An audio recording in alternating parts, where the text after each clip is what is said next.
करो।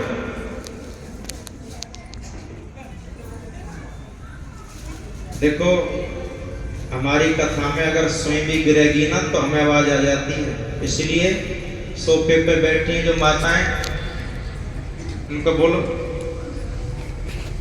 हमारी कथा में स्वयं भी नहीं गिर सकती, बोलना तो बहुत दूर है। नहीं तुम कथा रोक देते हैं कि अभी आरती कराते हैं। यहां हम सुनाने बैठे हैं तो सुनने बैठे हो तुम।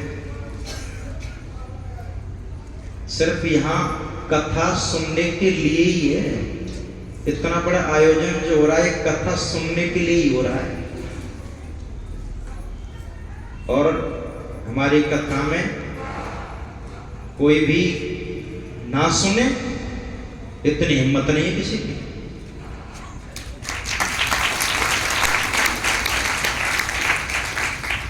क्योंकि हम उस भाव से कथा ही नहीं करते मनोरंजन करें। इसीलिए जितनी देर आपको हमने रास में प्रवेश कराया, आप कल्पना करो जब यहां आप थोड़ा सा आनंद ले पाए, उन गोपियों ने कितना आनंद लिया होगा, कितना लिया होगा, कितना कृष्ण रस का पान किया होगा। ये महाराज कामदेव हैरान रह गया था, पूरा ढिंढोरा पीट दिया तीनों लोकों में। ये गोपियां साधारण नहीं है, इनकी एक एक इंद्रिय से, इनके रोम रोम से कृष्ण रस की बूंदें निकल रही हैं, कृष्ण झलक रहा है। इनका दर्शन करते हैं तो ऐसा मन ठहर जाता है। और वो गोपियां जिन्हें हम गांव की गंवार या कुहड़िया समझ रहे हैं ना, उन एक एक गोपी पे पीएचडी कर सकता है कोई। और आज तक उन गोपियों के भाव को कोई समझने में सक्षम हो ही नहीं पाया। वो गोपियां ऐसी हुई हैं जिन्होंने इतना भाव प्रकट किया, आज तक भगवान के लिए इतना भाव किसी ने प्रकट किया ही नहीं। बड़े से बड़ा ज्ञानी रह गया। उद्धव साक्षात देवगुरु बृहस्पति का शिष्य था, वो भी हैरान रह गया था। उन गोपियों ने ऐसा दिव्यतम महाराज किया। 8 वर्ष की अवस्था में भगवान ने उन गोपियों को अपने मिलन का सुख प्राप्त कराया है। आज जो जन्म जन्म से भक्त लोग भगवान के मिलन की उत्कंठा में और याद भगवान की कर रहे हैं, आज भगवान ने उन सबकी मनोकामना को पूरा कर दिया है। और वो महाराज आज भी चल रहा है ब्रिज में। आज भी कोई भाव से ब्रिज में जाए, वहां दर्शन महाराज का हो जाएगा। और आपने सुना होगा वृंदावन में निधिवन में कहते हैं ना, श्राद्ध के टाइम में कोई भी वहां रह नहीं सकता है, आज भी कृष्ण रास करते हैं। ये सत्य बात है, आज भी रास हो रहा है। लेकिन उस रास की स्थिति को देखने वाले तो बने कोई। नाचने तो रास थोड़ी का है। वो स्थिति वो स्टेज पे कोई पहुंच तो जाए, पहुंचे जो उनको दर्शन हुआ है। स्वामी हरिदास जी साक्षात महाराज का दर्शन कर रहे हैं। उस निधिवन में तो महाराज का दर्शन किया है, और जो रूप उनको दर्शन हुआ है वही रूप तो वहां से निकाला है उन्होंने। प्यारी जी जो हम दर्शन करते हैं, ये निधिवन राज से तो निकला रूप है। तो वो स्थिति है रास। स्वामी सुखदेव जी ने कहा, राजन भगवान श्री कृष्ण आज सब गोपियों को सुख प्रदान किया है और दिव्यतम महाराज हुआ।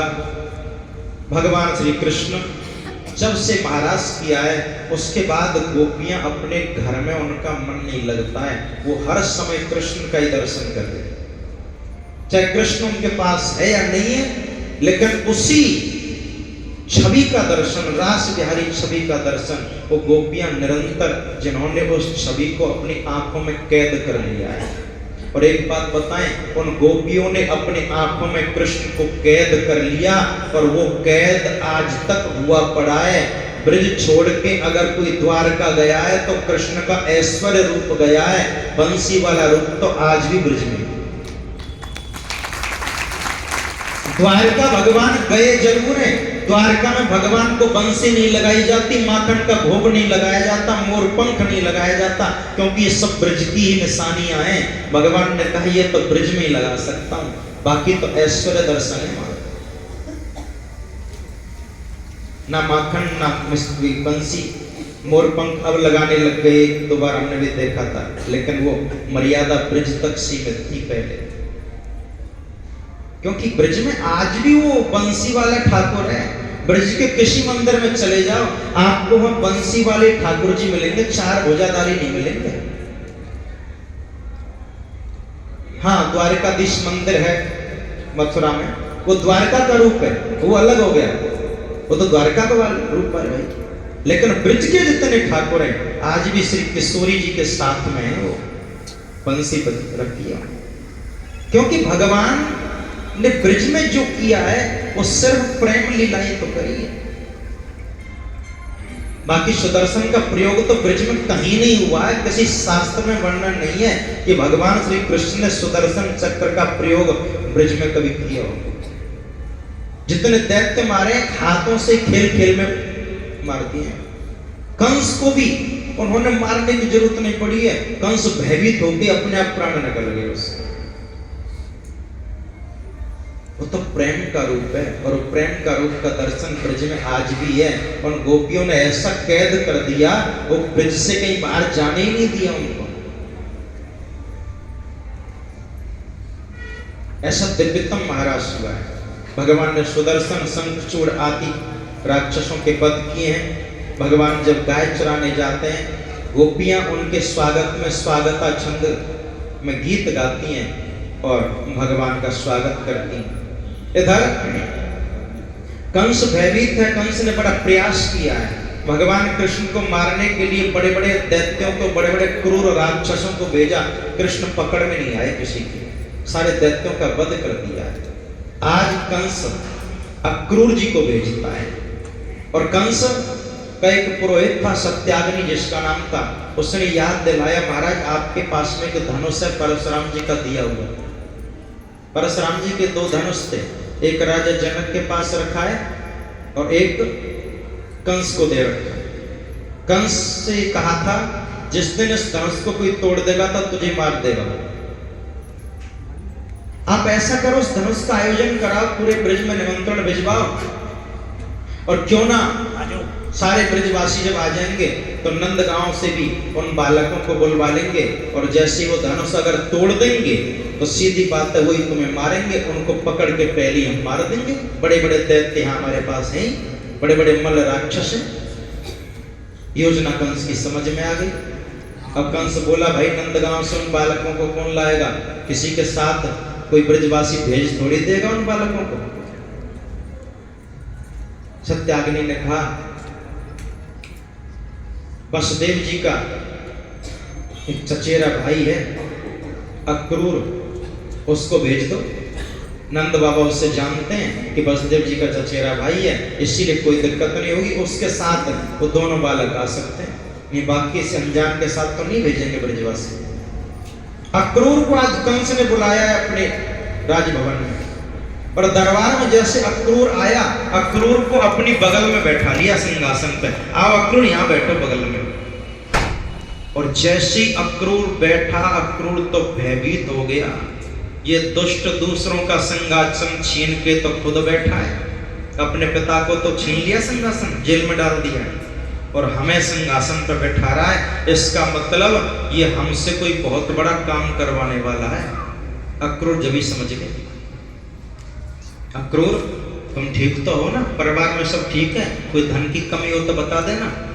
अक्रूर कुछ नहीं बोला। अक्रूर ने कहा ऐसी नरमाई से दुष्ट पहली बार बोल रहा है, इसके मुख से पहली बार सुन रहे हैं बातें। भयभीत हो गए, करवाएगा क्या। कंस बोला अक्रूर हमने एक आयोजन किया है धनुष यज्ञ का, और मेला लगाया, पूरे ब्रजवासियों को निमंत्रण भेज दिया, पूरे ब्रज में सब मेला देखने आएंगे, और नंद गांव में तुम चले जाओ, नंद भवन में, और जो दो कृष्ण बलराम बालक हैं, उनको मेला देखने ले आओ। अब अक्रूर मनी मन सोच रहा है, ये दुष्ट उन बालकों के पीछे क्यों पड़ा है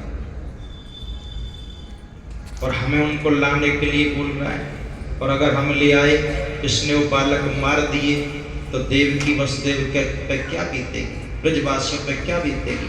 अक्रूर बार बार सोच रहा है। अक्रूर ने हाँ नहीं करी। कंस कह रहा है तुम्हें जाना पड़ेगा। अक्रूर चुपचाप गर्दन नीचे झुका के आंसू बहा रहा है। अक्रूर राज आज्ञा है, कंस ने तलवार खींच लिया तो जाओ, नहीं तो गर्दन कटेगी। कंस ने तलवार खींच कर बोला। अक्रूर गर्दन नीचे करके वहां से निकल गया। कंस ने समझा स्वीकृति दे दी। अक्रूर अपने घर तो गया। आज रात में नींद नहीं आई। मन में विचार आया, अर्धरात्रि में यमुना जी में पत्थर बांध के कूद जाऊं, प्राण त्याग दूं, पर मैं उन बालकों को लाऊंगा नहीं, ये दुष्ट मार देगा। फिर अंदर से हृदय से आवाज निकली, अरे अक्रूर, एक बार ब्रज में तो आ। ब्रज में हर एक व्यक्ति को आने का सौभाग्य नहीं मिलता। एक बार तू मथुरा छोड़ के ब्रज में तो आ जा। मथुरा भी ब्रज में ही है, लेकिन मैंने आपको बताया था ना, ब्रज दो भागों में है, ऐश्वर्यमयी और प्रेममयी। तो ये नंदगांव, बरसाना, गोवर्धन ये प्रेममयी ब्रज है। गोकुल, वृंदावन और मथुरा ये ऐश्वर्य ब्रज है। एक बार तू प्रेममयी ब्रज में आकर के तो देख। अंदर से हृदय से आवाज आई, यहाँ ब्रज में, प्रेममयी ब्रज में हर एक व्यक्ति को आने का सौभाग्य नहीं मिलता। और ये बात तो सत्य है। एक बात बताएं, मथुरा वृंदावन दुनिया जाती है, लेकिन बरसाना जाने का सौभाग्य हर व्यक्ति को नहीं मिलता। नहीं मिलता। जब किशोरी जी की कृपा होगी ना, तब आपको बरसाना और गोवर्धन, नंदगांव इस क्षेत्र में जाने का अवसर मिलेगा। नहीं तो गाड़ी उठाओ, एक्सप्रेस वे से सीधे निकल जाओ और वहीं से आ जाओ। वृंदावन बहुत बार गए होंगे, लेकिन कितनी बार ऐसे लोग हैं जो बरसाना, गोवर्धन, नंदगांव के दर्शन किए। उस ब्रज में जाने का सौभाग्य हर व्यक्ति को नहीं मिलता है। जब किशोरी जी विशेष कृपा करती हैं, तब जाकर के उस क्षेत्र में निवास मिलता है, वास मिलता है, दर्शन का सौभाग्य मिलता है। वो किशोरी जी का सुरक्षित क्षेत्र है। और एक बात और भी है, बरसाने के अंदर कोई प्राण त्यागता है, उसकी अस्थियों को ना यमुना जी ले जाया जाता है, ना गंगा जी ले जाया जाता है, वही मिट्टी में मिला दिया जाता है। वो क्षेत्र इतना पवित्र, सुरक्षित है, और सीधा वो गोलोक धाम पहुंच जाता है। लेकिन उस ब्रज में जाने का सौभाग्य हर व्यक्ति नहीं पाता है। अगर जो ब्रज में नहीं गए हो ना कभी, तो जाओ तो सीधे पहले बरसाने जाना। ब्रज की मालकिन राधा है, कृष्ण ब्रज के मालिक नहीं है, राधा है मालकिन। वहां जाओ, राधा रानी को हाजिरी लगाओ, किशोरी जी कृपा कर दो, थोड़ा सा ब्रज का रस मिल जाए बस। और अगर उन्होंने कृपा कर दी ना, याद रखना, ब्रज में आपको जाने का सौभाग्य बार बार मिलेगा और ब्रज रस की प्राप्ति हो सकती है, जो योगियों को भी दुर्लभ है। योगियों को। आज अक्रूर जी के हृदय से हुई बात आई है, अरे एक बार इस ब्रज में आ तो सही। अक्रूर जी के मन में विचार आया, चलो। प्रातःकाल रथ उठाया, मार्ग कच्चा था पहले। सायंकालीन समय हो गया, गोधूली बेला थी। गाय चरा करके कृष्ण बलराम आए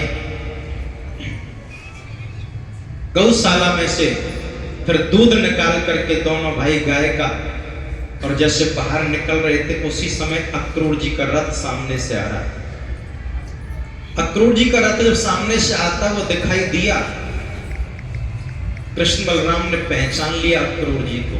कभी कृष्ण बलराम ने अक्रूर को पहले देखा नहीं है, ना अक्रूर ने कभी उन बालकों को देखा है, क्योंकि भगवान कृष्ण तो जन्म लेके मथुरा से सीधे आ गए, और उसके बाद में अक्रूर का कभी आगमन हुआ नहीं, ना गोकुल में, ना ब्रज में या नंदगांव में, कभी हुआ ही। और जैसे अक्रूर जी का रथ सामने रुका है, कृष्ण बलराम दोनों ने प्रणाम किया, चाचा जी प्रणाम। आओ अक्रूर चाचा, कैसे आए? उसी समय अक्रूर जी का आधा दुख तो दूर ही हो गया। मैं इनको जानता नहीं, ना ये मुझे जानते हैं, और इन्होंने मेरा नाम भी ले लिया और मुझे चाचा कह के संबोधन भी कर दिया। इसका मतलब ये साक्षात नारायण है, साक्षात नारायण। और उसी समय अक्रूर जी ने कृष्ण बलराम को कंस की सारी योजना बता दी। कंस ने ऐसी योजना बताई है, तुम्हें मारने का प्लान बनाया, धनुष यज्ञ का आयोजन किया। भगवान कृष्ण बोले, चाचा जी जो बात हमें बताई है ये हम तक सीमित रहने देना। नंद बाबा यशोदा मैया किसी ब्रजवासी ब्रजवाला को मत बता देना। अगर किसी को पता लग गया ना तो कोई व्यक्ति हमें किसी भी कीमत पे आपके साथ भेजेगा नहीं। ये हमें बता दिया, बस इतने बहुत है। बाकी तो सबको यही कहना है कि मेला देखने ले जा रहा हूं, फिर 2 दिन बाद वापस तीसरे दिन आ जाएंगे। 2 दिन का मेला है। अक्रूर जी को लेकर के नंद बाबा ये के पास में भगवान कृष्ण बलराम पहुंचे। नंद बाबा को अक्रूर ने प्रणाम किया और बताया कि मैं कृष्ण बलराम दोनों को लेने आया, क्योंकि कल मेला लगेगा और 2 दिन तक में मेला चलेगा और परसों फिर मैं इनको भेज दूंगा। ये कह करके जैसी अक्रूर जी ने बात बताई है, 1-2 ब्रजवासियों ने साथ में सुन ली, उन्होंने दूसरे को जाके कही, गोपियों तक बात पहुंच गई। अब तो पूरे ब्रज में ये बात हवा की तरह फैल गई। कल प्रातः काल होते ही कृष्ण बलराम दोनों ये नंदगांव छोड़ के चले जाएंगे। और गोपियां यूथ के यूथ बना करके भगवान श्री कृष्ण की चर्चा कर रही हैं। ये चला गया तो कैसे जिएंगे, ये चला गया तो कैसे रहेंगे। हमारा तो नियम था और गोपियों का एक नियम था, प्रातःकाल उठ करके सबसे पहले कृष्ण का दर्शन करती, उसके बाद कोई काम करेंगी। जब तक कृष्ण का दर्शन नहीं होता तब तक कोई काम को हाथ नहीं लगाती थी। वो काम प्रारंभ करने से पहले परमात्मा श्री कृष्ण का दर्शन करती थी। गोपियों का नित्य नियम था ये। यहां तक कि भगवान कृष्ण जब चलना नहीं सीखे थे, जब तक किसी न किसी बहाने नंद भवन में प्रवेश करती थी। कभी कुछ बहाने, कभी कह देती यशोदा थोड़ा सा शक्कर दीजिए, शक्कर खत्म हो गई, थोड़ा सा नमक देना। किसी न किसी बहाने जाके दर्शन जरूर करती थी। इनका नित्य नियम था। गोपियां सोचने लगी वो चला गयो तो हम तो काम भी ना कर पाएंगे घर को। जब तक वहां को दर्शन ना करें तब तक तो घर को कोई हाथ भी ना लगा में काम है, कैसे रहेंगे। बार बार गोपियों के यूथ मन में विचार कर रहे हैं। भगवान श्री कृष्ण कल चले जाएंगे और यहां सब गोपियां मिलकर के विधाता को कोस रही हैं। अहो विधास्तव न क्वचिद दया संयोज्य मैत्र्या प्रणयेन देहिना। हे विधाता, तेरे अंदर थोड़ी सी भी दया नहीं है। या तो तू इस कृष्ण को मिलाता मत, और मिला ही दिया है तो अब तू इसको दूर क्यों कर रहा है। हम इसका विरह सह नहीं पाएंगे। सारे ब्रज में हल्ला हो गया। गायों को पता चल गया कल कृष्ण जा रहा है, तो गाय रो रही है। गायों के आंखों से अश्रुधार बह रहा है। और भगवान श्री कृष्ण गौशाला में प्रवेश करते हैं, गायों को देखा, गायों के आंखों से झरझर आंसू निकल रहा था। और एक गाय थी सुरभि नाम की गाय, जिसका दूध भगवान कृष्ण पीते थे। और माता यशोदा अपने हाथ से गाय दोहन करके उसी के दूध को पिलाती है, उसी की दही खिलाती है, उसी का माखन निकाल के कृष्ण को पिलाती है, सुरभि नाम की गाय। और भगवान कृष्ण विशेष प्रेम करते हैं। और भगवान कृष्ण जब गाय चराने जाते थे ना, तो ये गाय कृष्ण के पास ही खड़ी रह जाती थी, वहीं चरती थी, भगवान कृष्ण से दूर नहीं रहती थी। और आपने एक चित्र देखा होगा, गाय से पीठ लगा के भगवान खड़े, वो सुरभि नाम की गाय थी जो भगवान से कभी दूर नहीं होती थी। उस गाय के कानों में जब पता चला कृष्ण सुबह चला जाएगा, उस गाय ने इतना रोना प्रारंभ किया, उसके आंसू बिल्कुल बंद नहीं हो रहे। बाकी तो सबके टप टप टपक रहे हैं, उसके तो एकदम निरंतर बह रहे हैं। भगवान कृष्ण घबरा गए और उस गाय को ऐसे आलिंगन किया है, उस गाय ने कृष्ण का पीतांबर पकड़ लिया, जैसे मानो कह रही हो कि अब जाने नहीं दो। ऐसी विचित्र दशा हो। एक एक गोपी इतना रो रही है, उस गोपी के हृदय का भाव ऐसा कह रहा है जैसे कि अगर ये चला गया तो दोबारा लौटेगा नहीं, जबकि ये बात कोई कह नहीं रहा है कि कृष्ण लौटेगा नहीं, लेकिन गोपियों के अंदर से एक ही बात भाव निकल रहा है, पता नहीं अब नहीं आएगा, ये एक बार छोड़ गया तो दोबारा नहीं आएगा। वहां भगवान कृष्ण पहुंचे, गोपियों ने घेर लिया, कृष्ण सत्य बता दे, कल तू जा रहा है ना? हाँ तो गोपी वो 2 दिन की तो बात है, तीसरे दिन आ जाऊंगा, परसों आ जाऊंगा। गोपी बोले नहीं, सत्य बता दे। अच्छा कृष्ण एक बात बता, हम तुझे दुख देती थी क्या? नहीं गोपियों, हमने कभी तेरे से नाराजगी करी? और कृष्ण कई बार अगर हम प्रेम भाव में तुझे हाथ पकड़ के नचा देती थी या कोई थप्पड़ मार देती थी कभी गुस्से में आके, और क्षमा कर देना, कहीं तो उसी वजह से तो नहीं जा रहा छोड़कर? भगवान कृष्ण बोले गोपियों 2 दिन की बात है। बोले तू 2 दिन जा रहा, 2 दिन ना हम खाएंगी कुछ ना कुछ कर पाएंगी, 2 दिन तक जीवित रह पाएंगी क्या? हमारा नियम है जब तक तू ना दिखे तब तक घर का कोई काम और ना कुछ भी मुख में डालती है, ये हमारा तो नियम है। वो नियम पूरा कैसे होगा ये बता दे बस। भगवान कृष्ण बोले देखो गोपियों, वैसे तो मेरा भी मन नहीं कर रहा तुम्हें छोड़ के जाऊं 2 दिन के लिए, परंतु समाज की समस्या है। अगर कोई समाज की समस्या को मिटाने के लिए समाज में कोई बहुत बड़ा संकट आ रहा हो और उस संकट को मिटाने के लिए मुझे 2 दिन के लिए जाना पड़े तो तुम जाने नहीं दोगी? गोपियां बोली कृष्ण समाज की बात है तो बिल्कुल जाने देंगी, हम दुख सह लेंगी, लेकिन समाज का कष्ट ना आए। लेकिन कृष्ण याद रखना, तू चला गया ना हमारे पास कुछ बचेगा नहीं, तू ही एक धन हमारे पास है, हमने कुछ कमाया नहीं है, कमाया तो तुझे कमाया है बस, तू ही हमारा मन है, तू ही हमारा धन है, और ये तन भी सिर्फ तुझे देख करके जीवित है बस। भगवान कृष्ण बोले गोपियों, समाज के कल्याण के लिए तुम अपना धन दान नहीं कर सकते? बोले बिल्कुल कर सकते। तो बोले अक्रूर जैसा कोई श्रेष्ठ जन नहीं है, तुम्हारा जैसा पवित्र मन नहीं है, और तुम्हारे पास मैं धन रूपी कृष्ण, तुम मुझे अक्रूर को दान कर दो, समाज की समस्या मिट जाएगी। गोपियां बोली ठीक है, समाज की बात तूने बोल दी है ना, अभी हम कदम रुक गए बस, चला जा, लेकिन आ तो जाएगा ना? हाँ मैं आ जाऊंगा।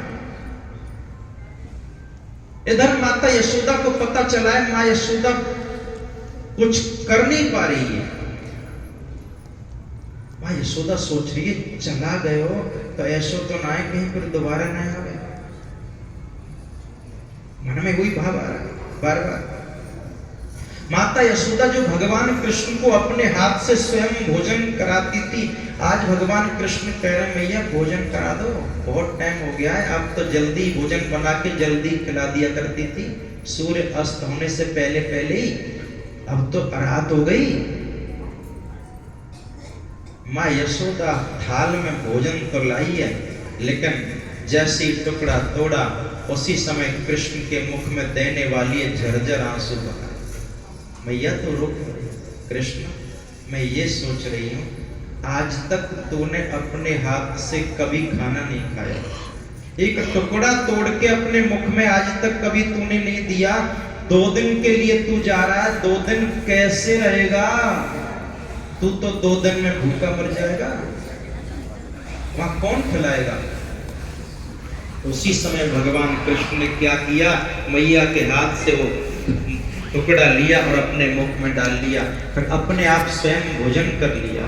मैया अब तो विश्वास है गयो, मैं वहां भूखो नहीं रहूंगा, मैं खाए रहूंगा, मैं भोजन कर लूंगा अपने आप, तो विश्वास है गयो ना, इसलिए मैंने आज देख अपने हाथ से भोजन करा तेरे सामने। मैया की आंखों से इतना आंसू। भगवान कृष्ण मैया सुला दे। इधर अक्रूर जी ने योजना बनाई है, जब ब्रजवासियों की और गोपियों की, गायों की, मां यशोदा की ऐसी दशा देखी, वो सोचने लगे ये सारे ब्रजवासी प्रातःकाल कृष्ण को किसी भी कीमत पे मेरे साथ जाने नहीं देंगे, जाने नहीं देंगे। ऐसा ना हो कि रथ के सामने अड़ जाएं, रथ को घेर लें। इससे तो अच्छा रहेगा प्रातःकाल ब्रह्म मुहूर्त में 3 बजे मैं निकल जाऊं इनको लेके, ये सब सोते रहेंगे। और नंद बाबा से योजना बनाई, कृष्ण भगवान को बता दी। भगवान कृष्ण बोले ऐसा ही करना पड़ेगा, नहीं तो मुझे भी लग रहा है जाने नहीं देंगे ब्रजवासी। मां यशोदा से भगवान कृष्ण बोले भैया आज सुलाएगी नहीं, आज तू कोई लोरी क्यों नहीं गा रही? क्योंकि भगवान कृष्ण को लोरी गा के मैया यशोदा सुलाती। भगवान कृष्ण मैया की बगल में लेटे। भगवान कृष्ण बोले मैया सुलाते, आज नींद आ रही कन्हैया, मैं तुझे 4-4, 5-5 लोरी सुनाती थी तब नींद नहीं आती थी, आज तुझे नींद आ रही है? भगवान श्री कृष्ण ने सोने का नाटक कर दिया, आंख बंद कर दी कि मैया सो जाए बस। और जैसे कृष्ण ने आंख बंद करी, मैया को ऐसा आभास हुआ आज तो बिना लोरी के सो रहा है, ये अंतिम बार ये सेवा भी मेरे से छीन ली इसने, सो गया आज। उठी है, तुरंत एक कोने में बैठ गई, कहीं जाग ना जाए मेरी आवाज सुन करके, और मुख नीचे करके इतनी तेज रोई है, और उसकी रोने की आवाज कृष्ण के कानों में पड़ी। तुरंत पीछे से आकर के मैया की गर्दन से लिपट गई। मैया तू रो रही? नहीं कर, क्यों रो? कृष्ण आज तूने ये सेवा भी छीन ली मेरे से, कहां तू इतनी लोरियों के बाद नहीं सोता था, आज तुझे नींद आ रही? मैया मैं तो नाटक कर रहा था ताकि तू सो जाए। कृष्ण सच बता तू आएगा? भैया मैं आ जाऊंगा 2 दिन के लिए, तो अक्रूर जी को पूछ लो, बाबा नंद बाबा को पूछ लेना, मैं जाऊंगा तो आ जाऊंगा। भैया मैं तेरे बिना कैसे रहूंगा?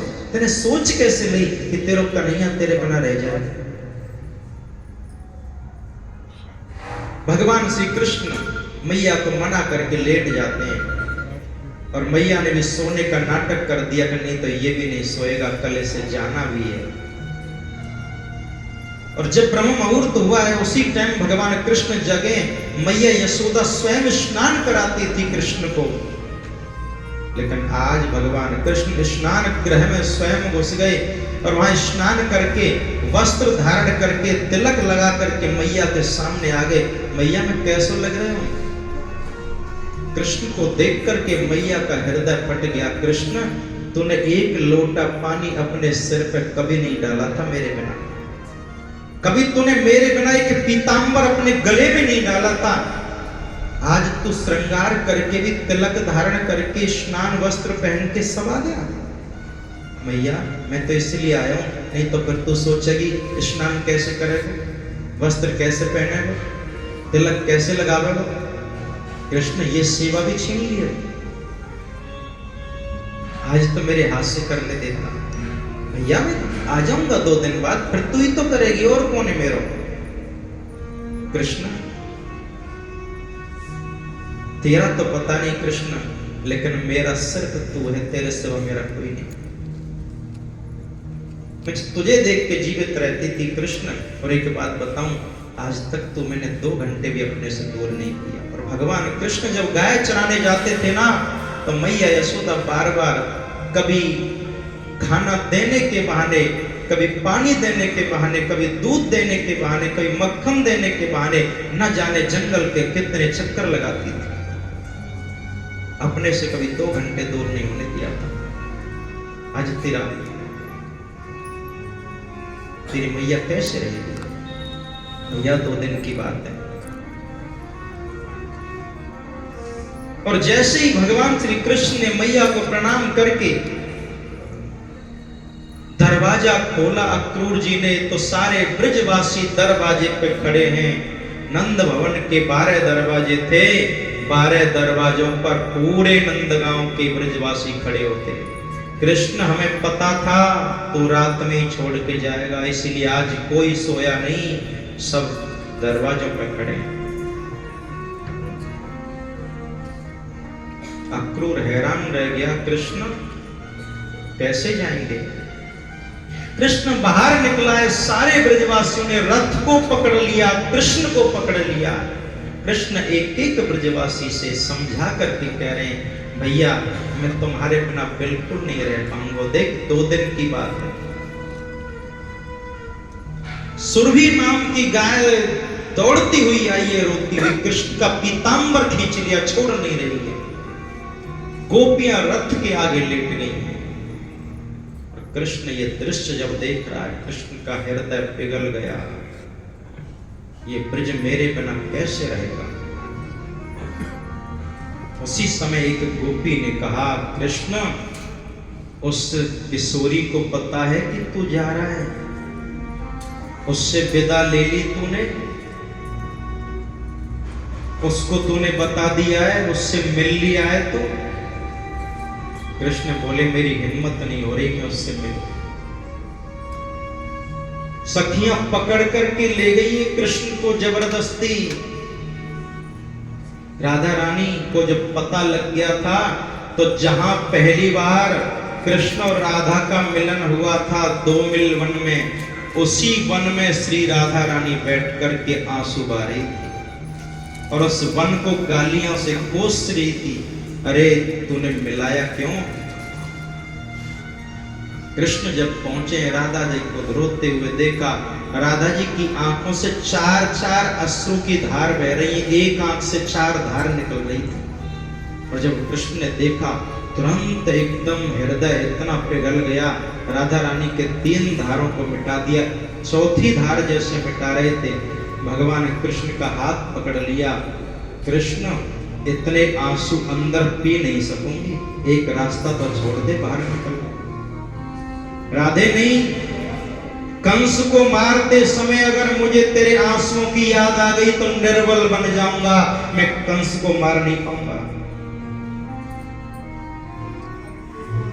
तेरे आंसू मुझे उस समय याद आ गए ना, मैं निर्बल बन जाऊंगा और मेरा जाना सफल नहीं होगा। भगवान कृष्ण ने मिटा दिया 4थी धार। और सत्य बताएं, राधा रानी ने इतना करुणा का रस पान किया है, इतना करुण भाव में राधा रही हैं। राधा जी का गलती से भी अगर रोम एक उखड़ जाए ना, तो इतनी ज्वाला प्रकट हो जाएगी, पूरा संसार जल के भस्म हो जाएगा, जितनी पीड़ा राधा ने सही है, जितना राधा रो। भगवान श्री कृष्ण ने बार बार समझाया, राधा मैं जरूर आऊं, परसों आ जाऊं। और जैसे परसों शब्द निकला था भगवान कृष्ण के मुख से, राधा रानी कृष्ण के चरणों को पकड़ करके कह रही है, कृष्ण अब समझ गई, अब 100 साल के लिए हम दूर हो रहे। मुझे साप याद आ गया है, जो श्री दामा का साप लगा था। भगवान कृष्ण सोचने लगे, कैसे जाऊंगा मैं? उसी समय भगवान कृष्ण ने अपने फेंटे से बंसी निकाली। राधे तुझे पता है ना, मैं बंसी के बिना नहीं रह सकता, मैं तेरे चरणों में रख के जा रहा हूं, परसों ले लूंगा। ये मोरपंख मैं हर समय धारण करता हूं, मैं इसी भी निकाल के तेरे चरणों में रख के जा रहा हूं, मैं परसों वापस ले लूंगा। उसी समय माखन लेकर के आए और मैं माखन की सौगंध खा रहा हूं, मैं कभी माखन नहीं खाऊंगा, और तुझे पता है बिना माखन के रह नहीं पाऊंगा। मैं माखन के बिना, बंसी के बिना, मोरपंख के बिना, इन तीनों के बिना कभी रह नहीं सकता, और मैं इन सबको तुम्हारे चरणों में रख के जा रहा हूं। अब तो विश्वास हो गया कि मैं आ जाऊंगा। और जैसे ही कृष्ण चलने लगे, राधा जी मूर्छित हो गई। कृष्ण ने 4 भुजा धारण करके संभाला।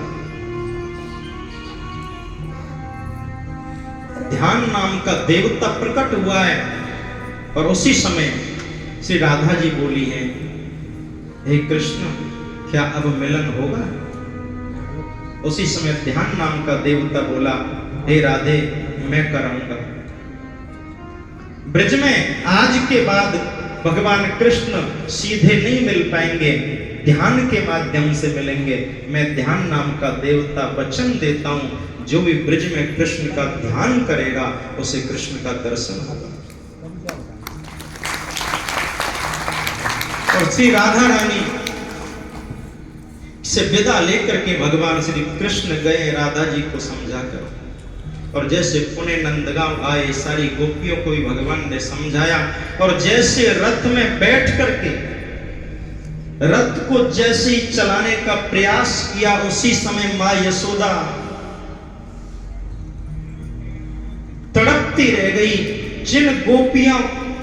जो गोपियां श्री यशोदा के सामने कभी ऊंची आवाज तक नहीं बोलती थी, आंख नहीं मिलाती थी, आज उन गोपियों के चरणों को पकड़ करके यशोदा कह रही है, अरे गोपी तू रोक ले, तेरी तो बहुत बात मांगता था, कम से कम तू तो रोक सकती है, अरे कोई रोक लो।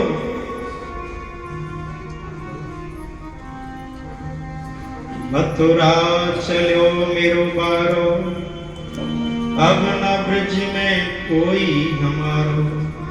और मां यशोदा ऐसी रो रही, मां का रह गया प्यार तड़पता,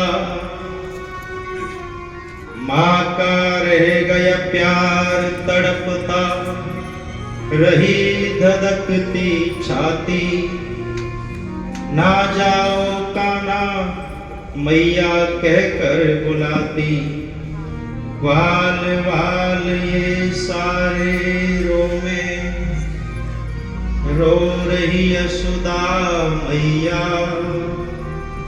ना जा कृष्ण कन्हैया। वाल वाल ये सारे रोमे, रो रही यशोदा मैया,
श्री कृष्ण ने जब देखा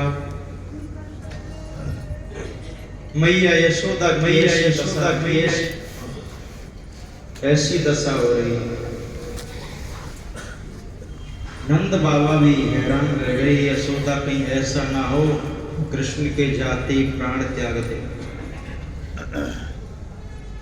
नंद बाबा ने यशोदा को समझाते हुए कहा, यशोदा तुझे पता है हमारा लाला मथुरा क्यों जा रहे हो?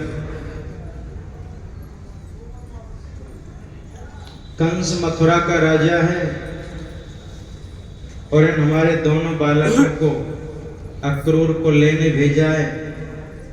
अक्रूर ने मुझे अभी बताया है कंस हमारे कन्हैया को नंदगांव का राजा बनाना चाहता है, यहाँ की बड़ी जिम्मेदारी देना चाहता है। और जब तेरा कन्हैया राजगद्दी पर बैठेगा, सोने का मुकुट धारण करेगा, सब इसका आदेश मानेंगे, तो तुझे कैसा लगेगा? तब भोली थी बेचारी, बोले अगर ऐसी बात है ना नंद बाबा तो मेरे लाला भेज दे, पर संग में तू चलो जी, अकेला मत जाने दीजिए। भगवान श्री कृष्ण समझ गए हैं। भगवान कृष्ण जैसे ही रथ में बैठे, रथ थोड़ा आगे बढ़ा, मैया मूर्छित हो गई। गोपियां रथ के आगे लेट गई हैं। भगवान श्री कृष्ण ने अक्रूर जी को इशारा किया है, रथेन वायु वेगेन कालिंदी मध्य नाशिनी, रथ को आकाश मार्ग से चलाना पड़ेगा। आकाश मार्ग से रथ गया, सीधे मथुरा में जाके यमुना किनारे रुका है। अब अक्रूर जी महाराज उन ब्रजवासियों की, गोपियों की, यशोदा की और गायों की दशा को बार बार याद करके और एकदम पसीने में लथपथ हो गए और सोचने लगे मथुरा जैसी आया, ऐसा ना हो कहीं ये दुष्ट कंस इन दोनों बालकों को मार दे। अगर कंस ने इन दोनों बालकों को मार दिया तो ये ब्रजवासी नंद यशोदा गोपी मुझे कभी क्षमा नहीं कर पाएंगी और मैं खुद नहीं जी पाऊंगा और ये सारे भी मर जाएंगे। क्या करूं? ऐसा करूं इनको वापस लौटा दूं? भगवान समझ गए अक्रूर जी के भाव। भगवान बोले, चाचा जी तुम्हें पसीना क्यों आया? ऐसा लग रहा है तुम्हें थकान हो गई है, तुम ना यमुना में स्नान करो जब तक हम दोनों भाई रथ में बैठे। भगवान ने कहा है और अक्रूर जी यमुना में गए हैं और जैसे यमुना में डुबकी लगाई तो भगवान कृष्ण का दर्शन यमुना के अंदर हो गया। बाहर देखा तो दोनों भाई रथ में बैठे, फिर डुबकी लगाई दूसरी, फिर दोनों भाई नीचे बैठे। अब की बार तीसरी डुबकी लगाई, भगवान कृष्ण चतुर्भुजी रूप में यमुना में अंदर और बाहर भी चतुर्भुजी रूप में दर्शन हुआ। उसी समय अक्रूर समझ गया, मैं तो सोच रहा था इन बालकों को मैं काल के पास ले जाना, लेकिन अब समझ में आई मैं तो कंस का काल ले जा रहा हूं। अब कंस को मार देंगे, ये तो साक्षात ईश्वर है। तब जाके अक्रूर का संताप दूर हुआ था। नहीं तो अक्रूर तो इतना हैरान रह गया कि अगर ऐसी घटना घट गई तो ब्रजवासियों का क्या होगा और मैं कैसे जवाब दूंगा। इधर भगवान श्री कृष्ण के विरह में जो ग्वाल बाल बेहोश होके गिरे, जब होश आया नंद बाबा से बोले जल्दी रथ निकालो, हमें पीछा करना है उनका। और तुरंत रथ में बैठ करके कुछ ब्रजवासी नंद बाबा के साथ पीछे से मथुरा पहुंचे। भगवान कृष्ण उनको मिल गए। मथुरा नगरी इतनी सुंदर सजाई गई है।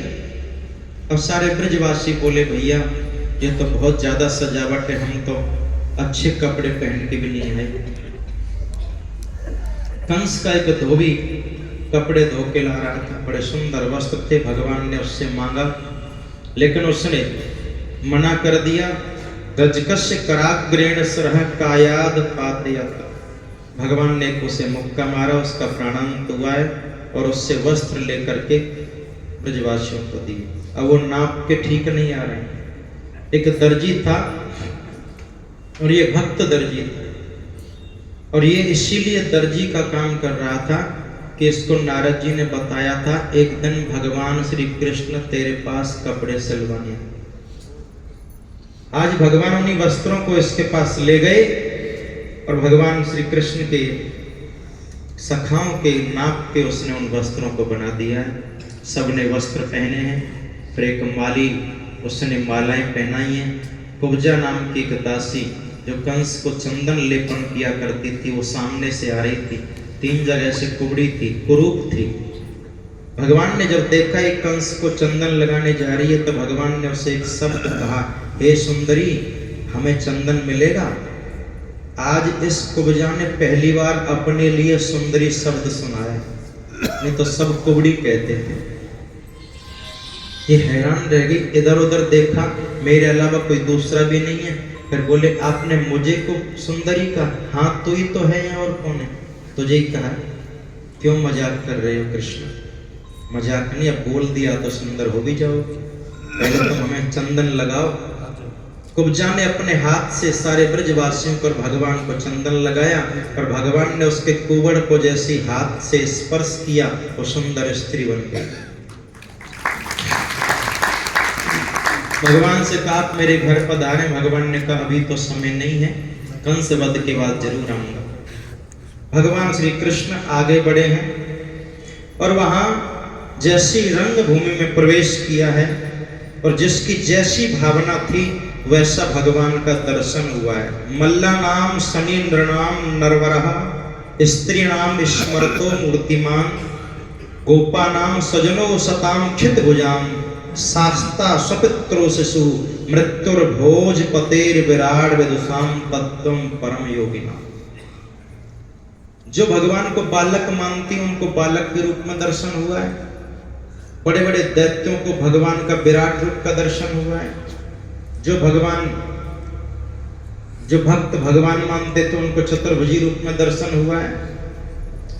और वहां जो और गोपी अपना सगा संबंधी मानती हैं भगवान को कि हमारे वसुदेव के बालक हैं, उनको स्वजन के रूप में दर्शन हुआ है।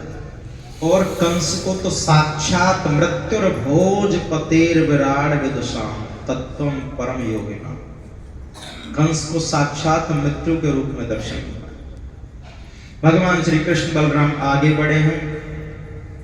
वहां सबसे पहले कंस ने कुवलिया नाम एक हाथी था, कुवलिया पीड़, उसको मदिरा पिला करके बांध रखा था। जैसे ये दोनों बालक आएंगे जंजीर खोल देना और ये हाथी उनको कुचल के मार देगा। भगवान कृष्ण जैसे आगे आए, देखा हाथी दौड़ता आ रहा है। भगवान ने आज अपने ऐश्वर्य का दर्शन कराया। उसके दोनों आगे वाले पांव पकड़ करके पछाड़ के मार दिए। कुवलिया पेड़ का प्राणांत हुआ। उसके आगे के जो दांत होते हैं बड़े वाले, उनको उखाड़ करके एक एक दांत दोनों भाई लेके आगे बढ़े। धनुष भी तोड़ दिया बलराम जी ने, हल्ला मच गया, धनुष तोड़ दिया, कुवलिया पीड़ मर गया है। कंस ने बड़े से बड़े दैत्य जो थे, चांडूरे मुष्ट के कूटे सले तो सले हते, ये चांडूर मुष्ट के इत्यादि बड़े बड़े महायोद्धा जो थे। कंस के 8 भाई भी बड़े बड़े योद्धा थे, 9 भाई थे कंस। कंस ने सबको भेजा, भगवान ने सबका प्राणांत कर दिया। अंत में कंस के सिंहासन पर भगवान ने छलांग लगाई। कंस को ऐसे लगा जैसे यमराज मेरे ऊपर आके कूदा है, क्योंकि यम के रूप में कंस को दर्शन हुआ है। और उसके बाद भगवान ने प्रगुह्य केशेषु चलत क्रीटम निपात्य रंगो परितुंग मंचात, भगवान कृष्ण ने कंस को ऐसे उठा लिया और तुरंत नीचे धड़ाम से फेंका है और उसके ऊपर कूदे हैं। और कूदने के डर से कंस के प्राण पखेरु निकल गए। तो कंस मर्दन भगवान की जय। कंस के तो प्राण डर से निकल गए, ऐसा लगा जैसे यमराज मेरे ऊपर कूद गए। भगवान को मारना नहीं पड़ा कुछ। कंस के मरने के बाद बाकी जितने भी बड़े बड़े योद्धा बचे थे वो सब भाग गए। कंस की पत्नी थी 2, अस्ति और प्राप्ति, ये अपने पिता जरासंध के यहाँ भाग गए। इधर भगवान श्री कृष्ण कारागृह में गए हैं। सबसे पहले कंस के पिता उग्रसेन उनको बंधन से मुक्त कराया है। नाना वो दुष्ट मैंने मार दिया, अब आप अपना राज्य सिंहासन स्वीकार करो। उग्रसेन बोला, कृष्ण तूने दुष्ट को मारा है तो सिंहासन का अधिकारी तू ही हुआ है, तुम ही सिंहासन पर बैठो। भगवान कृष्ण बोले, नाना जी मैं सिंहासन के चक्कर में अब नहीं पड़ता। क्यों? बोले, पिछले जन्म में जब राम के रूप में था तो पढ़ के देख लिया था। प्रातःकाल राज्य मिलने वाला था, 14 साल लग गए। 3 कदम की दूरी पर राज्य था, पर 3 कदम चलने के लिए 14 वर्ष लगे थे। तब से मैंने बिल्कुल वचन ले लिया, राज्य के चक्कर में पड़ूंगा ही, राज्य आप स्वीकार करो। मथुरा का राजा उग्रसेन महाराज को बनाया गया। उसके बाद देवकी और वसुदेव को भगवान श्री कृष्ण ने मुक्त कराया है। और देवकी वसुदेव जब मिले हैं, वसुदेव ने गले से लगाया है और देवकी के स्तन से दूध की धार निकली। आज भगवान ने अपनी माँ का दुग्ध पान किया। उसके बाद भगवान श्री कृष्ण का यज्ञोपवीत संस्कार गर्गाचार्य मुनि के द्वारा वसुदेव जी ने कराया। फिर विद्याध्ययन करने के लिए गुरु सांदीपन के आश्रम में भेजा गया है, जो अवंतिका उज्जैनी नगरी है, जिसे आज उज्जैन कहते हैं। अवंतिका नाम था कभी उसका। वहां पर भेजा, जहां पर गुरु सांदीपन के आश्रम में रह करके मात्र 64 दिन रहे हैं। उन 64 दिनों में 64 प्रकार की कला और विद्याओं को प्राप्त करके वहीं पर सुदामा जी से मिलन हुआ है। वापस आए भगवान, गुरु दक्षिणा के रूप में गुरु जी का एक पुत्र जो मर चुका था उन्हें यमलोक से वापस ला के दिया है। भगवान मथुरा आए। भगवान श्री कृष्ण माँ यशोदा, माँ देवकी और पिता वसुदेव के साथ आनंद से रह रहे हैं। इधर कंस वध के बाद नंद बाबा और जो ब्रजवासी आए थे पीछे से रथ लेके, भगवान कृष्ण ने नंद बाबा को और ब्रजवासियों को ये कह के भेज दिया, तुम जल्दी जाओ, कहीं मैया के प्राण ना निकल जाए यशोदा के। मैं अभी आऊंगा, जल्दी आ जाऊंगा मैं भी। तो नंद बाबा वापस लौट गए। भगवान कृष्ण आज ब्रज की याद कर रहे हैं। भगवान कृष्ण को गए आज 5 वर्ष पूरे हो गए। इन 5 वर्षों में आज भगवान श्री कृष्ण को ब्रज की इतनी याद आ रही थी, इतने में उद्धव जी आ गए। उद्धव जी ने कहा, कृष्ण तुम्हारी आंखों में आंसू, तुम कैसे रो रहे हो? बोले, क्या बताऊं उद्धव, उद्धव मोहे ब्रज बिसरत नाही, उद्धव मोहे ब्रज बिसरत नाही। हे उद्धव, मुझे ब्रज भुलाया नहीं जा। वहां इतने सघन वन हैं, यमुना पुलन है, वो गोपियां कितना प्रेम करती थी, मेरे बिना रहती नहीं थी, जब तक मुझे नहीं देख लेती कोई काम नहीं करती थी, कुछ खाती नहीं थी। मुझे इतना प्रेम माँ यशोदा ने किया, नंद बाबा ने किया है। आज वो ब्रज मुझे भुलाए नहीं जा रहा। वो ब्रजवासी कितने भोले हैं, मेरे कहने पर जैसा मैं कहता था वो सब कर देते थे, लेकिन क्या करूं? भगवान श्री कृष्ण बोले, उद्धव मैं चाह करके ही ब्रज को भूल नहीं पा रहा। ये बात सुनकर के उद्धव जी बोले, कृष्ण तुम अपने स्वरूप को भूल गए हो क्या? तुम साक्षात नारायण हो, और भगवान कभी किसी जीव के लिए रोता नहीं है। जीव भगवान के लिए रोए ये तो समझ में आती है, लेकिन जीव के लिए भगवान रोए ये कभी नहीं हो सकता। भगवान बोले, मैं समझ रहा हूं, लेकिन उद्धव मैं क्या बताऊं? उद्धव कौन है?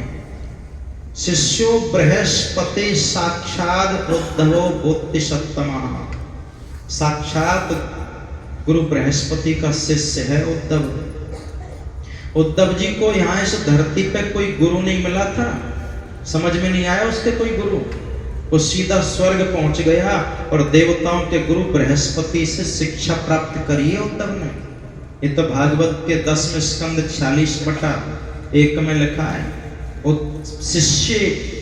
शिष्यो बृहस्पति साक्षात उद्धवो बुद्धिसत्तमा। गुरुदेव बृहस्पति का शिष्य है। ज्ञानियों में सबसे ज्ञानी है वो, धरती पर उसके बराबर ज्ञानी कोई नहीं है भगवान को छोड़कर, इतना ज्ञानी है वो।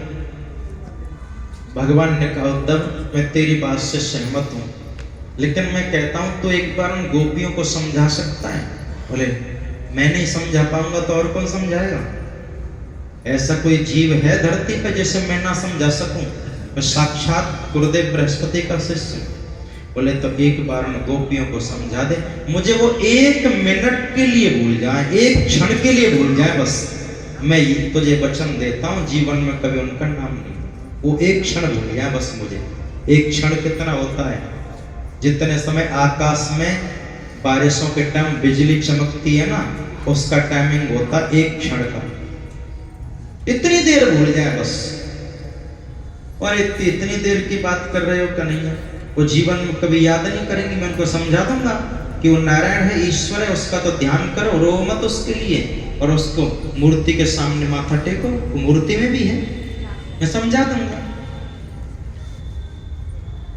भगवान बोले ठीक है, गच्छो उद्धव ब्रजम सौम्य प्रत्यौ रणौ प्रीतिमावः गोपीनाम मद वियोगाध्यम मत संदेह सैर विमोचय। जाओ तुम उनका संदेह दूर करो। लेकिन उद्धव जिस रथ में मैं आया था ना उसी रथ में जाना, और जिस पीताम्बर को मैं ब्रिज से ओढ़ के आया उसी को ओढ़ के जाना। बोले ऐसा क्यों? बोले वो समझ में वहीं आएगी तेरे बात। उद्धव उसी रथ को ले गया है, उसी कृष्ण के पीताम्बर को ओढ़ के गया है। उधर ब्रजवासियों की कैसी दशा हो रही है जब से कृष्ण गए। वो ब्रजवासी जो ग्वाल बाल थे, वो प्रातः काल होते ही, सूर्य उदय होते ही उसी मार्ग पे जाके बैठ जाते थे जिस मार्ग से मथुरा के लिए रथ प्रस्थान किया था कि आज वापस आएगा। उसने कहा था मैं लौट के आऊंगा। 5 वर्ष हो गए, सुबह से शाम तक रोजाना का यही क्रम बना हुआ है, आज आएगा, उसके इंतजार में बैठते थे। और जब वापस शाम हो जाती थी उसी समय लौट के आते थे। माँ यशोदा नंद भवन की दहलीज पर बैठी मिलती थी, और जैसे ब्रजवासियों के जाने की आवाज सुनती थी, अरे भैया मदमंगल, हाँ भैया आयो कि नहीं आया? नहीं आया। अरे नहीं आया। रोज यही स्थिति थी। कृष्ण की याद में ब्रज इतना रोया है। ब्रज के विरही लोग विचारे, ब्रज के विरही लोग विचारे, बिन गोपाल ठगे से ठाड़े, अति दुर्बल तनहारे, माँ यशोदा पंथ निहारे, निरखत साँझ सखारे, ब्रज के विरही लोग विचारे। उद्धव जी जब आ रहे हैं ना, शाम का समय हो चुका था, गोधूली बेला थी, सूर्य अस्त होने वाला था, और सूर्य की लालिमा की चमक थी उद्धव जी के रथ पे पड़ रही थी, तो ध्वजा चमकी। सारे ब्रजवासियों में एक ऐसे संतुष्टि की थोड़ी सी एक झलक आई, जैसे तड़पती मछली को थोड़ी पानी की बूंद मिल गई। आज आ गया, आपस में चर्चा करें, आज आ गया, देख रथ आता दिखाई दिया। फिर पीताम्बर चमका, वो कन्हैया ही कन्हैया का पीताम्बर। मदमंगल बोला मैंने तुरंत पहचान लिया उसी का है, दूर है रथ। मदमंगल बहुत प्रेम करता था। मदमंगल बोला देखो मैं तो जा रहा हूं, मैं छुप रहा हूं और मैं उससे मिलूंगा नहीं। जब वो आएगा मेरे बारे में पूछे ना तो बता देना तेरे से बहुत ज्यादा नाराज है। मेरे पास आएगा, कान पकड़ के माफी मांगेगा, तब मिलूंगा उसको। और छुप गया मदमंगल। जैसे उद्धव का रथ वहां वापस नंदगांव पहुंचा है, ब्रजवासी देख करके हैरान, अरे ये तो कृष्ण नहीं, कृष्ण का तो पीताम्बर ओढ़ रखा है। बस कौन है भैया, कौन है? मैं उद्धव हूं। भगवान कृष्ण ने पत्र भेजा तुम्हारे लिए। भगवान कृष्ण ने एक एक पत्र लिख करके भेजा था सबके लिए। माँ यशोदा, नंद बाबा, गोपी, ग्वालवाल, सबके लिए भेजा, एक एक पत्र अलग अलग लिखकर। मैं तुम्हारा पत्र लेकर के आया हूं। ग्वाल बाल बोले हमें पत्र नहीं, हमें मित्र चाहिए। पत्र लिया, तुरंत फाड़ दिया, पढ़ा भी नहीं, लिखा क्या है, हमें पत्र नहीं चाहिए, हमें तो वो मिलना चाहिए। उद्धव हैरान रह गया। इधर जो मदमंगल छुपा हुआ था वो सोच रहा है मेरे बारे में भी पूछा ही नहीं है उसने, बहुत देर हो गई। फिर मन किया आज 5 वर्ष के बाद मिला है, अरे कोई बात नहीं, पहले एक बार उसको गले लगा लो, फिर बाद में नाराज होगा। और जैसे निकल करके आया उद्धव, देखा सामने तो कोई दूसरा, कौन है भैया? मैं उद्धव, तुम मदमंगल हो क्या? तुम्हारा पत्र है। मदमंगल ने पत्र लिया नहीं है। मेरा कन्हैया कहाँ है? वो तो नहीं आया। उद्धव जी हैरान रह गए, ये ब्रजवासी इतने बिरही, बिरह में ऐसे तड़प रहे। उद्धव जी ने कहा भैया मुझे नंद भवन में भी जाना है, एक बार मुझे मार्ग बता दोगे नंद भवन का? सारे ग्वाल बाल बोले नंद भवन के मार्ग की जरूरत ना है पूछने की, ये नाली बहती आ रही है ना, इस नाली के सारे सारे चले जाओ, ये नंद भवन से निकल रही है। बोले नंद भवन से नाली निकल रही है? किस चीज का जल है ये तो गर्म जल लग रहा है, भाप निकल रही है, गर्म है। बोले ये वहां जाके देखो। उद्धव रथ को उसी के सारे सारे ले गया और वो सीधे नंद भवन की गौशाला से नाली निकल रही है। 9 लाख गाय, फिर उनके बछड़े इतना रो रहे थे, एक नाली बह रही है आंसुओं की, इतना रो रहे हैं। उद्धव ने देखा, उद्धव का पीतांबर सुरभि गाय ने पहचान लिया, तुरंत दौड़ के पीतांबर को पकड़ लिया है। उद्धव समझ गया ये गाय भी इतना प्रेम करती। जिस वृक्ष के नीचे से उद्धव निकलता है उससे टप टप आंसू निकल रहे हैं, क्योंकि वृक्ष पर बैठे पक्षी रो रहे हैं, पक्षी रो रहे हैं, पशु रो रहे हैं, गोपियां रो रही हैं, ग्वाल बाल रो रहे हैं। इतना ब्रज कृष्ण की याद में रोया, ब्रज की भूमि खारी बन गई। और आज भी ब्रज का जल, ब्रज के अंदर गांव में कहीं भी मीठा पानी नहीं है, क्योंकि आंसुओं का पानी खारा होता है। ब्रज इतना रोया, सारी भूमि खारी पड़ गई। ब्रज के जंगल में मीठा पानी है, ब्रज के किसी गांव में आज तक पानी मीठा नहीं हुआ है।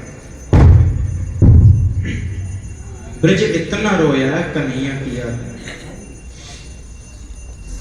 नंद भवन में नंद बाबा दरवाजे पे बैठे थे। नंद बाबा को जैसे ही उद्धव ने प्रणाम किया, बाबा प्रणाम। कौन है भैया? मैं उद्धव हूं, मथुरा से आया हूं। उद्धव कन्हैया को लेके आए हो क्या भैया? नहीं बाबा वो तो नहीं आए। अरे नहीं आए हो, क्योंकि मथुरा से वह कोई लाने वालों ही तो ना, वो तो इंतजार कर रहे होगा कोई मथुरा से नंदगांव जाएगा तो मैं उसके साथ चले जाऊंगा। कहाँ है भैया? अरे वो ऐसो ही है भैया, चंचल ज्यादा है, कहीं इधर उधर छुप गए हो। नहीं बाबा मैं उद्धव हूं। बाबा आप इतना मत रो उसके लिए, वो किसी का पुत्र नहीं है, ना वो कोई उसका माता पिता है, वो तो साक्षात ईश्वर है, हरि है, नारायण है। न माता न पिता तस्य न भार्या न सुतादया न आत्मीयो न पश्चापि न देहो जन्मेव च। ना तो उसका जन्म होता है, ना उसका कोई संबंधी होता है, वो तो नारायण है, ईश्वर है। ना तुम उसके पिता हो, ना वो तुम्हारा पुत्र है, वो तो ईश्वर है, नारायण है, हरि है। जब ये उद्धव की बात नंद बाबा ने सुनी, नंद बाबा ने एक शब्द बोला, उद्धव मैं तेरी बात मानता हूं। अगर वो हरि है ना तो ये अखियां हरि दर्शन की प्यासी, ये आंख एक बार उसको देखना चाहती है। मुझे कम दिखाई दे रहा है, धुंधला दिखाई दे रहा है। जब तक ये बिल्कुल दिखना बंद हो उससे पहले उसकी एक झलक दिख जाए, बस ऐसा कर सकता है। वो यशोदा बहुत रो रही है। अंदर उद्धव जी गए, वहां क्या देखा? माँ यशोदा खाली पाल ना झुला रही है, खाली पाल। सो जा लाला सो जा।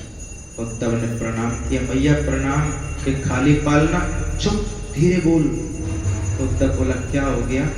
अरे बड़ी देर से रो रहे हो, बड़ी मुश्किल से सोए हुए, कहीं तेरी आवाज से जग ना जाए।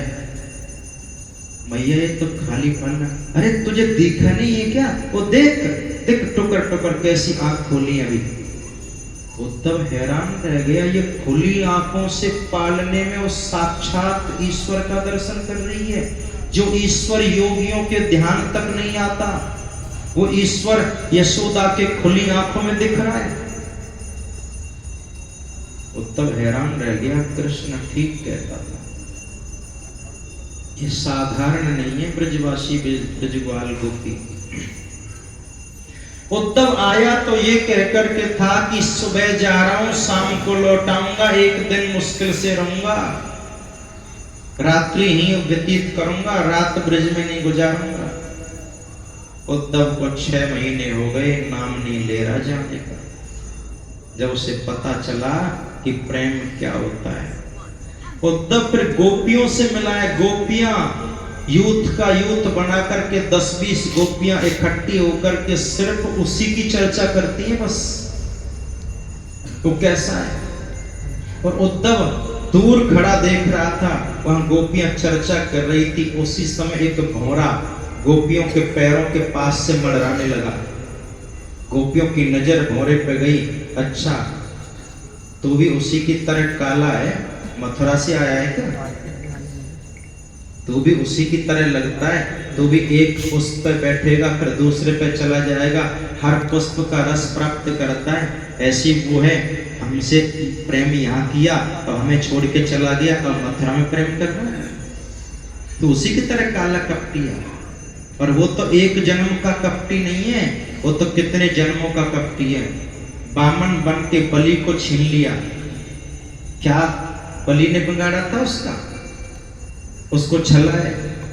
वो सुपनखा, वो क्या बिगाड़ा था बेचारी ने? उसके नाक कान कटवा दिए। वो बाली, उसने क्या बिगाड़ा था? जो झुक के बाण मार दिया। वो तो जन्म जन्म का कपटी है।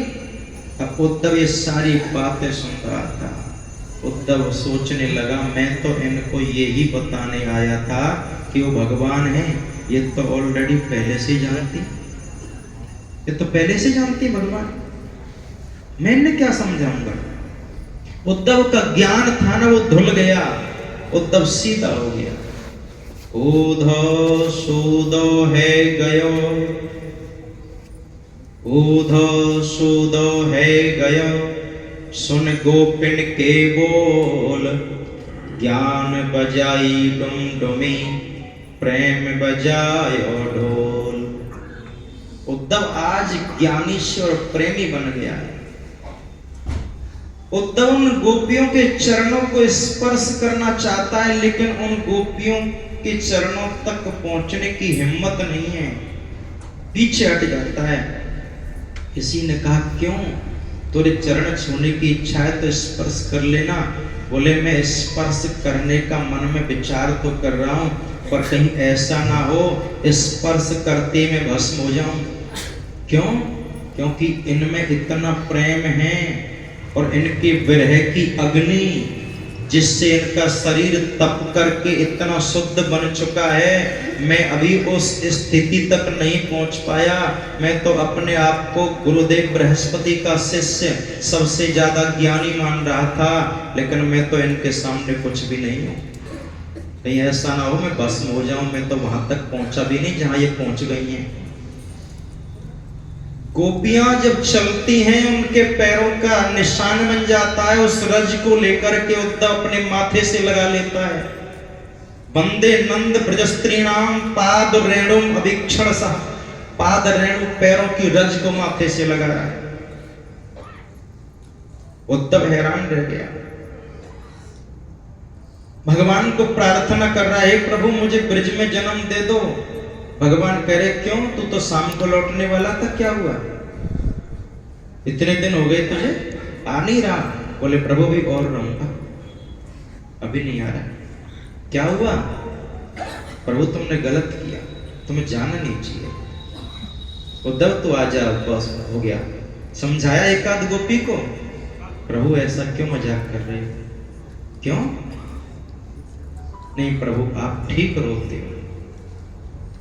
ये गोपियां आपके विरह में इतनी विशुद्ध भाव से आ चुकी है, इतना इनका तन पवित्र हो चुका है।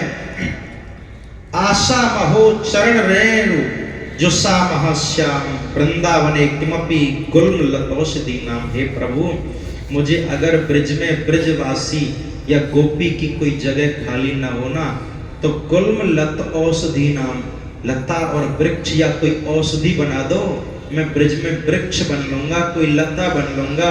कम से कम इन गोपियों के चलने पर जो धूल उड़ती है जब मेरे ऊपर पड़ेगी तो मैं तो उसी से अपने आप को धन्य मान लूंगा। भगवान ने मानसिक वार्तालाप करते हुए कहा, उद्धव अभी तेरी वो स्थिति नहीं आ पाई है कि तू ब्रिज में जाकर के लता वृक्ष भी बने। अभी तो बहुत टाइम लगेगा तुझे, अभी तू वहां तक पहुंचा नहीं। राधा रानी के पास मिलने उद्धव जी गए। राधा जी उसी वन में रोज सुबह से शाम तक बैठ करके कृष्ण की प्रतीक्षा करते, पत्थर की भांति कृष्ण कृष्ण कह रही हैं। उनके शरीर ऐसे तप चुका है विरह की अग्नि में। अगर गलती से भी कोई राधा का एक रोम उखड़ जाए तो इतनी ज्वाला निकलेगी, संसार जल के भस्म हो सकता है। कितनी विरह की पीड़ा राधा ने सही है, कोई अनुमान लगा नहीं सकता इसका।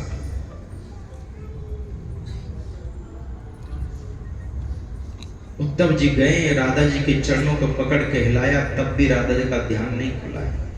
गोपियों ने आवाज कान में लगाई, राधे उद्धव आया है।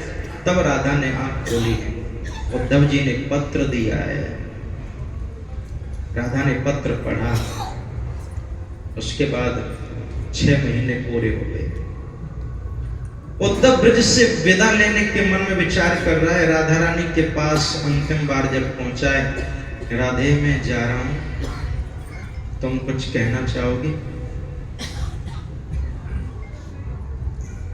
गर्दन हिलाई, कुछ पत्र लिखोगी? गर्दन हिलाई राधा। सखियां पत्र और कलम लेकर के आई। राधा जी ने जैसे लिखने का प्रयास किया, इतने आंसू राधा जी के निकले, वो पत्र गीला हो गया। दूसरा पत्र दिया, वो भी गीला। संतों ने ऐसा भाव दिया, 100 बार पत्र श्री राधा रानी ने मंगाया और एक अक्षर नहीं लिख पाई। 100 पत्र आंसुओं से गीले हो गए। उद्धव जी ने कहा, हे राधे, जो तुम लिखना चाहती हो ना, मैं वो समझ चुका हूं, मैं अपने आप उसे अपने मुख से व्यक्त कर दूंगा। लेकिन यहाँ रोती हुई राधा जी कह रही हैं, उद्धव मेरी चिट्ठी जरूर ले जाना।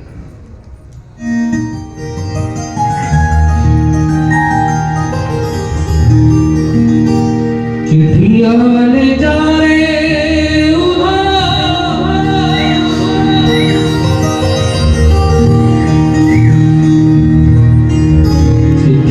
नहीं जा,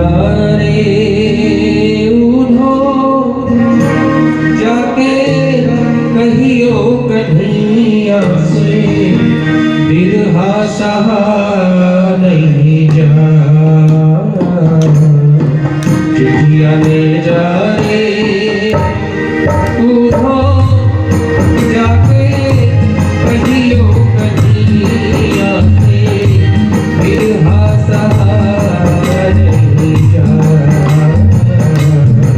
चिट्ठियां ले जा रे, चिट्ठियां ले जा।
तोरा कौन फोड़ेगा मेरे जग की बंदगी मुझ से न तन से प्राण क्यों जान बंदगी बतिया ले जा रे हो जाके कदियों कदिया से हंसा नहीं जा फिर हंसा नहीं जा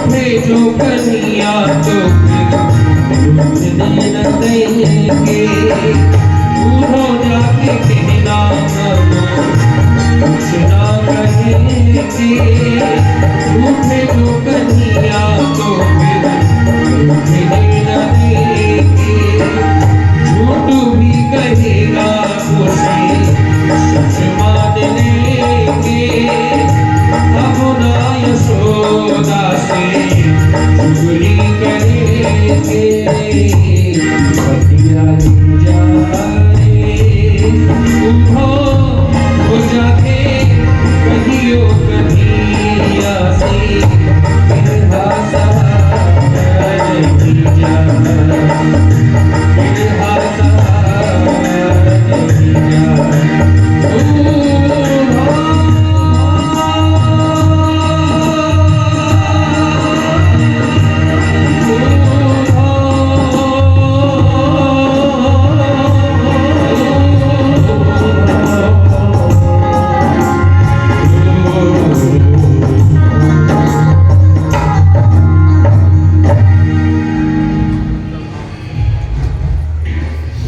उद्धव जी श्री राधा रानी से विदा लेकर के मथुरा की ओर प्रस्थान करते हैं। 6 महीने बाद आज उद्धव लौट के आया है और भगवान के पास जब पहुंचा है तो भगवान ने क्या संबोधन करके उद्धव को पुकारा, आओ ज्ञानी जी आओ। भगवान कृष्ण से लिपट गया, तुम बड़े निष्ठुर हो, निर्दयी हो, तुम्हें ऐसा नहीं करना चाहिए, ऐसा नहीं करना चाहिए था, तुम बड़े निष्ठुर हो। क्या हुआ? कृष्ण मैं तुमसे कहता हूं तुम ब्रिज में जाओ, चलो मैं छोड़ के आऊंगा, अभी तुम्हें जाना चाहिए। हाथ पकड़ के रथ में बिठाने लगा उद्धव। उद्धव कह रहा नहीं नहीं तुम्हें ब्रिज में छोड़ के आऊंगा, वहां तुम्हारी जरूरत है। उद्धव से भगवान कृष्ण बोले, उद्धव मैं ब्रिज में ही हूं। ब्रिज में कहा? मथुरा में हो तुम तो? नहीं, मैं ब्रिज में। वृंदावनम परित्यज्य पादमेकं न गच्छति। मैं ब्रिज वृंदावन ये प्रेममयी ब्रिज को छोड़ करके एक कदम बाहर नहीं जा सकता। और देख मैं तुझे अभी दिखाता हूं मैं कहूं। उसी समय उद्धव जी से कहा नेत्र बंद कर। और जैसे उद्धव ने नेत्र बंद करा, वहां ब्रज गोपियों के मध्य में भगवान श्री कृष्ण राधा जी के साथ वेणुवादन कर रहे हैं, बंसी बजा रहे हैं। सारी गोपियां भगवान कृष्ण की स्तुति कर रही हैं, कोई पंखा झलक रही है, कोई चमर डुला रही है। ऐसे वहां भगवान श्री रास बिहारी का दर्शन हुआ। आंख खोले तो भगवान सामने। बोले उद्धव मैं आज भी भाव से ब्रज में ही हूं, मैं ब्रज छोड़ के जा नहीं सकता। तब उद्धव का दुख दूर हुआ था। नहीं तो उद्धव ये सोच के आया था ब्रज से मैं कृष्ण को जबरदस्ती ब्रज में लेके आऊंगा। तब जाकर के उद्धव का संताप दूर हुआ है। भगवान श्री कृष्ण एक दिन कुब्जा के घर गए हैं, एक दिन अक्रूर जी महाराज के घर पधारे और फिर अक्रूर जी को पांडवों का हालचाल पता करने के लिए हस्तिनापुर भेज दिया है। इधर कंस के मरने के बाद जो कंस की दो पत्नी थी अस्ति और प्राप्ति नाम की, वो अपने पिता जरासंध के यहाँ पहुंच गई और मथुरापुरी पर जरासंध ने 17 बार आक्रमण किया है और 17 बार भगवान कृष्ण ने जरासंध को परास्त कर दिया है। उसके साथ कोई ना कोई दैत्य आते थे, उन सब दैत्यों का वध करके और जरासंध को भगवान जीवित छोड़ देते थे। 18वीं बार जरासंध ने बहुत सारे ब्राह्मणों को बंदी बना लिया, जेल में डाल दिया और उन ब्राह्मणों से कहा अगर अब की बार मैं जीत नहीं पाया तो तुम्हारा वध कर दूंगा, इसीलिए तुम यज्ञ करो मेरे लिए, मैं जीत जाऊं। भगवान कृष्ण को पता लगा कि जरासंध ने ब्राह्मणों को बंदी बना दिया है, अगर अब की बार ये हरा दिया तो ब्राह्मण मारे जाएंगे।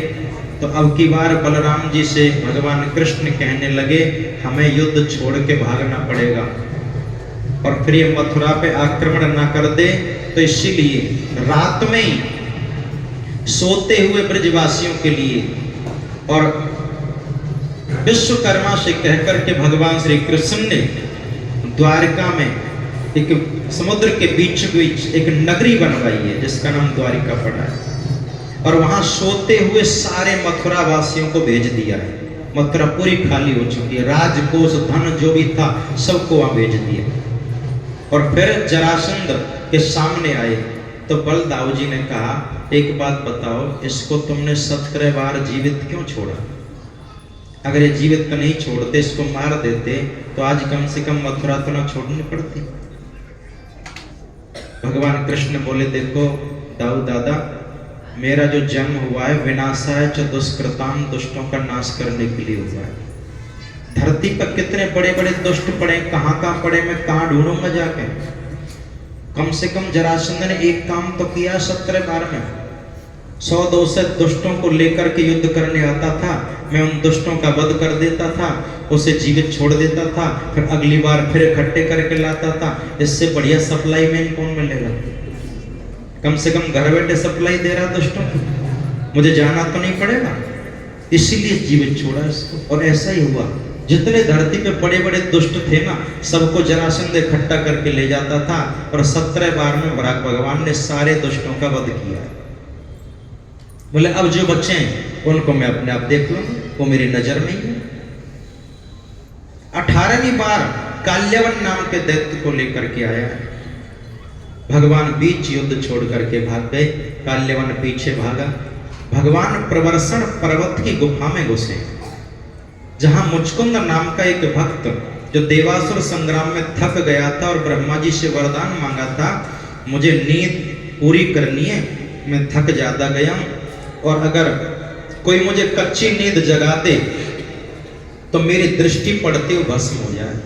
तो प्रवर्षण पर्वत की गुफा में सोया हुआ, भगवान को पता था। भगवान श्री कृष्ण युद्ध छोड़ करके जब भागे, प्रवर्षण पर्वत की गुफा में प्रवेश कर गए, जहां मुचकुंद नाम का भक्त सो रहा था। अपना पीतांबर उतार करके और उस मुचकुंद के ऊपर डाल दिया। पीछा करते हुए काल्यवन आया, उस गुफा में घुसा, उसने देखा अच्छा अभी भाग के आया, यहाँ के सो गया है। उसने कृष्ण समझा, लात मारी और जैसे मुचकुंद कच्ची नींद जागा, मुचकुंद की दृष्टि पड़ते काल्यवन जल के भस्म हो गया। बोले काल्यवन मर्दन भगवान की। भगवान कृष्ण बलराम प्रवर्षण पर्वत की चोटी पर पहुंचे। इधर प्रातः काल जब हुआ, जो मथुरा वासी सोए तो मथुरा में थे, आंख खुली है दूसरी जगह और सब घर के दरवाजों के बाहर सब बिस्तर पर सोए मिले। अब जैसे नींद खुली तो देखा सबके एक जैसे दरवाजे बने, अपने घर पहचानने में असमर्थ हो रहे। सब कह रहे हमारा दरवाजा कहाँ है, हमारा द्वार कहाँ है, हमारा द्वार कहाँ है। द्वारिकम द्वारिकम द्वारिकम नाम पड़ गया द्वारिका। भगवान कृष्ण ने प्रवर्षण पर्वत की चोटी पर खड़े होकर छलांग लगाई है, सीधे द्वारका पहुंचे। और वहां भगवान श्री कृष्ण माता पिता के साथ, देवकी वसुदेव के साथ आनंद से रह रहे हैं। एक दिन नारद जी का आगमन हुआ और नारद जी से देवकी ने पूछा है, एक बात बताओ नारद जी, हमारे बालक अब बड़े हो गए हैं, इनके विवाह के लिए कोई समय बता दो, इनका विवाह कब होगा?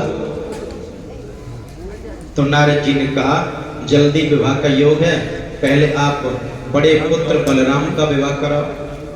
तो बलराम जी का विवाह आनरताधिपति श्रीमान रेवतो रेवतीम सुताम ब्राह्मणा चोदिता प्रदाद बलयति प्रोदितम।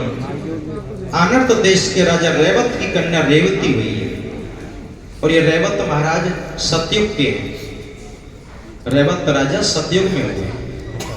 इनकी कन्या थी रेवती, परम सुंदरी थी, लेकिन इनको अपनी पुत्री के अनुकूल कोई पुत्र नहीं मिल रहा था। कछु खो गए हो क्या? कुछ खो गया क्या? कुछ खो गया तो बैठ जाओ। देखो कथा जब चलती है हमारा ध्यान भटक जाता, हम नीचे पढ़ के थोड़ी बोलते हैं, हम तो ध्यान से अंदर से आवाज, हमारे अंदर से भाव निकल रहा है, और वो अंदर के भाव में थोड़ा विक्षेप पैदा हो गया ना, तो हम भूल जाएंगे बोलना क्या है। क्या बोल रहे थे? हाँ, ये रेवत महाराज सतयुग के हैं। इनकी जो कन्या थी परम सुंदरी थी, और कन्या के योग कोई वर नहीं मिल रहा था। तो रेवत महाराज पूरी धरती पर घूमे, लेकिन कन्या के योग कोई वर नहीं मिला है। तो इन्होंने सोचा, जो सृष्टि के रचयिता परमपिता ब्रह्मा जी हैं, मैं उन्हीं के पास जाके पूछ लेता हूं कि मेरी पुत्री के लिए कौन सा वर बनाया है उन्होंने। तो सीधे पुत्री को लेकर के और ब्रह्मा जी के पास पहुंच गए। सिर्फ इतना कहा है ब्रह्मा जी से, पुत्री के लिए वर कौन सा है? ब्रह्मा जी ने कहा, देवकी वसुदेव का पुत्र बलराम। बोले ये कौन है? बोले जल्दी जाओ नीचे, नहीं तो ये भी चले जाएंगे। गए तो सतयुग में थे, जब लौटे जो द्वापर का अंत हो चुका है, क्योंकि ब्रह्मा जी के टाइम और या धरती के टाइम, इसमें बड़ा अंतर है। ये वहां इतना ही खड़े हुए हैं जाकर के, इतनी देर में धरती पे सतयुग में गए। सतयुग निकल गया, त्रेता निकल गया, द्वापर निकलने वाला हो रहा था, थोड़ा सा ही बचा था।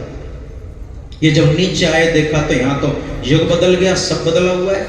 यहाँ पता किया, भाई ये बलराम कौन है? बोले तो द्वारका में रहते हैं, देवकी वसुदेव के पुत्र। द्वारका पहुंचे, बलराम जी को देखा, बड़े सुंदर हैं बलराम जी। तो अपनी कन्या रेवती का विवाह बलराम जी के साथ में रेवत महाराज ने कराया, और इतना स्वर्ण दान दिया है, द्वारका को सोने की बना दिया है। बोली भक्तवत्सल भगवान की जय। तो रेवती, अब चक्कर आया है, वैसे सब ठीक ठाक है, लेकिन देखो सतयुग में जो व्यक्ति की हाइट होती है, लंबाई, वो अलग है, त्रेता में अलग है, और कलयुग में अलग है। और आगे घोर कलयुग आएगा, उसमें और भी, उसमें तो ये समझ लो, जो गाय है वो बकरी के बराबर हो जाएगी, और जब और कलयुग आएगा, घोर कलयुग, वो बिल्ली के बराबर हाइट हो जाएगी। ऐसी आदमी की हाइट भी 1 से 1.5 फुट बचेगी जब घोर कलयुग आएगा। और आजकल भी सैंपल तो एक आध मिल ही जाता है, जो आगे होने वाला है, हाइट होती है ना कईयों की। तो ये कलयुग के सब संकेत हैं, जब घोर कलयुग आएगा। अब ये समस्या ये आई, रेवती महारानी थी तो सतयुग की, और बलराम जी द्वापर के। अब हाइट में दूना अंतर हो गया, इतना अंतर दूना का 4 अंतर हो गया। कई संत तो व्याख्या करते हैं कि रेवती महारानी 80 फुट की और बलराम जी 18 के। अब एक बात बताओ, पत्नी से बात भी करनी हो नजर मिला के तो कैसे हो? बात है कि नहीं? 80 और कहा 18। बलराम जी के पास हल था, और ये हल कौन सा है? ये वही हल है जो राजा जनक ने जिससे भूमि को जोता था और सीता जी का प्राकट्य हुआ है। जब